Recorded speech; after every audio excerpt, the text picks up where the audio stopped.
સુરતથી સમાચાર સામે આવી રહ્યા છે। લાલગેટ વિસ્તારમાં 20 ફૂટ ઊંડો ભૂવો પડતા હડકંપ મચી ગયું છે। શાહપુર વિસ્તારમાં મેટ્રોની કામગીરી દરમિયાન ભૂવો પડ્યો છે। અચાનક 20 ફૂટ ઊંડો અને અંદાજે 15 ફૂટ પહોળો ભૂવો પડતા અફરાતફરી મચી ગઈ છે। ભૂવા પાસે બાંધવામાં આવેલા નિકાહ મંડપનો એક પાયો ભૂવામાં ધરાશાયી થઈ ગયો છે। 20 થી 25 ખુરશીઓ પણ ખાડામાં પડ્યાની માહિતી પ્રાપ્ત થઈ રહી છે। સ્થાનિકોની સતર્કતાથી મોટી જાનહાનિ ટળી ગઈ છે।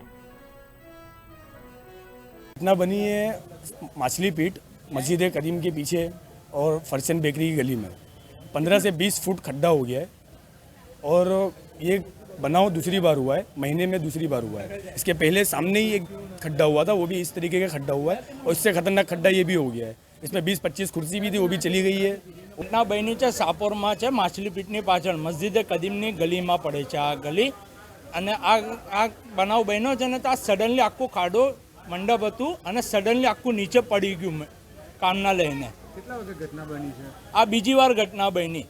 કેટલા વાગે ઘટના બની છે? आ घटना बनी हमणां 1 કલાક पहला ज એટલે એપ્રોક્સ સમજી લો કે 7:30 ની આજુબાજુ 7-7:30 ની વચ્ચે આ ઘટના બની છે ને સડનલી આખું નીચે પડ્યું, આખું ભાગ જ નીચે પડ્યું। એનું કેટલા ફૂટ ખાડો પડ્યો છે? ઓછામાં ઓછું 10 થી 15 ફૂટ ખાડો છે અને પ્લસ નીચે અંદર ટનલ બતાવે છે, અંદર છેક લગીને અંદર ટનલ બતાવે છે। એના પહેલાં બી સેમ ઘટના આ જ રોડ પર આગળ બની ચૂકી છે, ત્યારે એ લોકોએ ખાલી કોન્ક્રીટ નાખીને બંધ કરી દીધેલું। એની આગળની પ્રોસેસિંગ એ લોકોએ કીધી હતી કરવાની, પણ હજુ લગીન કરી નહીં હતી ને આ પાછી બીજી વાર થયું છે ને અમે હમણાં લગીન લોકોને એસએમસીમાં ને બધામાં ફોન કર્યો પણ કોઈ સાહેબ લોકો હજુ લગીન આવ્યા નથી, અહીંયા ચેક કરવા બી આવ્યા।